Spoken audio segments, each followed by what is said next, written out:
কে আমাকে নিয়ে অনেক ভালো কথা বললো বা অনেক বেশি খারাপ কথা বললো, খুব বেশি ওইদিকে ফোকাস না করে আমি চেষ্টা করি যে আসলে কিভাবে আমি প্রতিদিন ভালো করতে পারি। কয়েক ম্যাচ ধরে পেস বোলাররা ভালো বল করে এসছে, সো একটা ম্যাচ খুব ভালো হয়নি, বাট আমার মনে হয় নেক্সট ম্যাচে তাদের যদি আবার অপরচুনিটি আসে কামব্যাক করবে।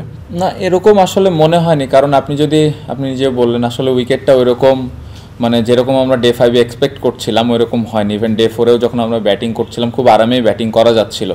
সো আমরা এমন একটা পজিশনে যেতে যাচ্ছিলাম যেখান থেকে আসলে ম্যাচটা হারার সম্ভাবনা কম এবং আমরা জেতার পসিবিলিটিসটাই বেশি হয়। বাট মাঝখানে বৃষ্টিটা আসলে প্ল্যানটা একটু পরিবর্তন করে দিয়েছে আমাদের। বাট আমার মনে হয় যে ওভারঅল এই পুরো ম্যাচটা আমরা জেতার জন্যই সবসময় চিন্তা ছিল।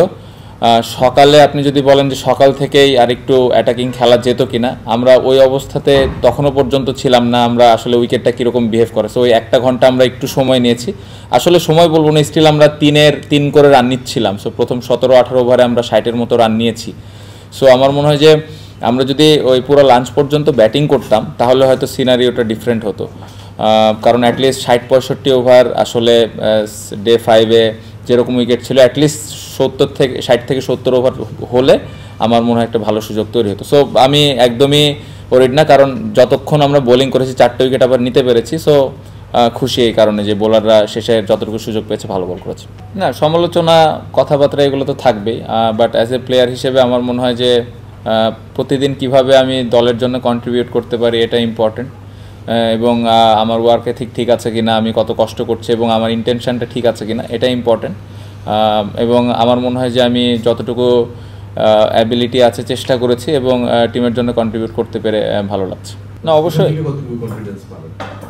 অবশ্যই আমার মনে হয় এই ম্যাচটা অবশ্যই কনফিডেন্স দিবে এবং মিরাজ এখন সুস্থ আছে পুরোপুরি, আশা করছি যে হয়তো পরের ম্যাচেও খেলবে। আমার মনে হয় যে কন্ডিশনটা আলাদা হবে এবং ওইখানে যাওয়ার পরে আসলে ওই মাঠে খুব কম প্লেয়ারের খেলার অভিজ্ঞতা আছে। হয়তো মুশফিক ভাই মনে হয় একটা ম্যাচ খেলেছে, এছাড়া কোনো প্লেয়ার খেলেনি। সো ওইখানে কন্ডিশনটা বুঝে আসলে টিম কম্বিনেশন হবে এবং আসলে ব্যাটিংটা আমরা ওইখানে কী অ্যাপ্রোচে ব্যাটিংটা করা লাগবে ওই জিনিসগুলো আসলে ওইখানে যাওয়ার পরে আসলে বুঝতে পারবো। বাট ডেফিনেটলি এই ম্যাচটা তো অবশ্যই টিমকে একটু কনফিডেন্স দিবে। না, আমার মনে হয় যে প্রথম কোশ্চেনটা কী ছিল ভাই? আচ্ছা, আমার মনে হয় যে হ্যাঁ অবশ্যই ঘাটতি তো ছিল। আমার মনে হয় পেস বোলারে আরেকটু বেটার বোলিং আমরা করতে পারতাম, স্পেশালি যখন আমরা বোলিং করেছি ফার্স্ট ইনিংসে। ওই জায়গায় আমরা যদি পেস বোলার আরেকটু বেটার বোলিং করতে পারতাম। বাট হ্যাঁ অবশ্যই কন্ডিশনটা খুব একটা তাদের ফেভারে ছিল না। আমরা জানি যে লাস্ট কয়েক ম্যাচ ধরে পেস বোলাররা ভালো বল করে এসছে, সো একটা ম্যাচ খুব ভালো হয়নি, বাট আমার মনে হয় নেক্সট ম্যাচে তাদের যদি আবার অপরচুনিটি আসে কামব্যাক করবে। বিজয় ভাই আমার মনে হয় যে আসলে আরও সময় দিতে হবে, অনেক দিন পরে এসছে, মাত্র 2টা টেস্ট ম্যাচ খেললো টানা। আমার মনে হয় যে তাকে আরেকটু যদি সময় দেওয়া হয় এবং সবার ওই বিশ্বাসটা যদি তার উপরে থাকে তার জন্য সহজ হবে। এবং আমার টিমের প্রত্যেকটা প্লেয়ার, কোচ এবং পার্সোনালি যদি আমাকে জিজ্ঞেস করেন তার উপরে বিশ্বাসটা আছে এবং আমি আশা করব যে সে ভালো কিছুই করবে। আমি তার এই লাস্ট 3-4টা ইনিংস নিয়ে একদমই চিন্তিত নই, কারণ আমি বিশ্বাস করি যে উনি ভালোভাবে কামব্যাক করবেন। কারণ ফার্স্ট ক্লাস ক্রিকেট বলেন বা ডোমেস্টিকে যেভাবে উনি পারফর্ম করেন, আই হোপ যে উনি ইন্টারন্যাশনালে ওইভাবে করতে পারবেন। আমি তো ভাই সত্যি কথা বলতে কি আসলে কে আমাকে নিয়ে অনেক ভালো কথা বললো বা অনেক বেশি খারাপ কথা বললো, খুব বেশি ওইদিকে ফোকাস না করে আমি চেষ্টা করি যে আসলে কিভাবে আমি প্রতিদিন ভালো করতে পারি। কোনো দিন হয়, কোনো দিন হয় না, এই খেলাটাই এমন। বাট আসলে কে অনেক বেশি অ্যাপ্রিসিয়েট করলো বা করলো না, বা আমি আরেকটু কি বেশি ডিজার্ভ করি না করি, বেশি এক্সপেকটেশন না থাকাই ভালো।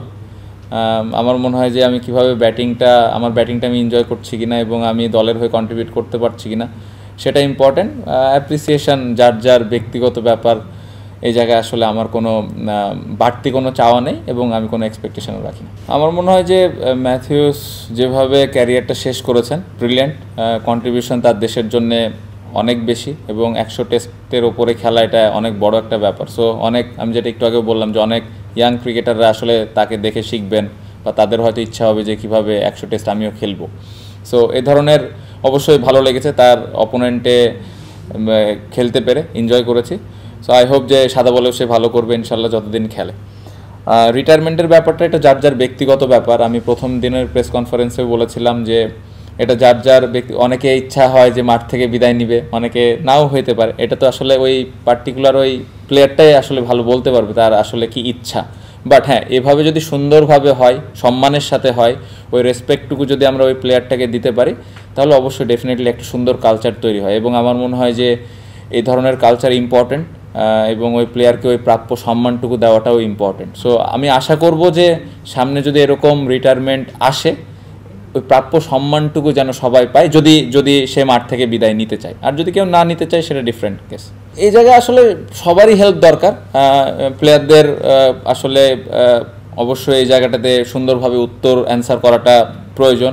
প্লেয়ারদের এই জিনিসটা হ্যান্ডেল করা ইম্পর্টেন্ট। পাশাপাশি যারা আপনারা আছেন এবং পাশাপাশি যারা অনেকে কন্টেন্ট বানায়, অনেক কিছুই করে, ওই জায়গাটাতে আরেকটু শুদ্ধতা থাকলে ভালো। আরেকটু আমি আসলে কি ওয়েতে কথা বলছি, কীরকমভাবে আসলে এক্সপ্লেন করছি, এই জায়গাটা যদি সুন্দরভাবে হয়, রেসপেক্টফুলি, আমি বলছি না যে সমালোচনা হবে না বা কোনো কিছু, বাট আরেকটু রেসপেক্টফুলি হলে ভালো। কারণ খারাপ খেললে ডেফিনেটলি সমালোচনা হবে, এটা নিয়ে কোনো অসুবিধা নেই। বাট আমার মনে হয় দলটা যেহেতু আমাদের সবার হেল্পটুকুই দরকার, এই দলটা যদি ভালো করে তাহলে সবারই একটা ভালো লাগে কাজ করে। সো এখানে আসলে আমি আসলে বলতে পারবো না যে আসলে ওয়েটা কি। আমার মনে হয় যদি সবাই সবার জায়গা থেকে একটু চিন্তা করে, একটু দলের জন্য ভালো চিন্তা করে যদি কথাবার্তাগুলো বলা হয়, ডেফিনেটলি ভালো একটা কালচার তৈরি হবে। এবং আমার মনে হয় যে রেসপেক্টফুলি যদি আমরা একটু কথা বলি সম্মানের সাথে, তাহলে আমার মনে হয় এই কালচারগুলো আস্তে আস্তে চেঞ্জ হবে।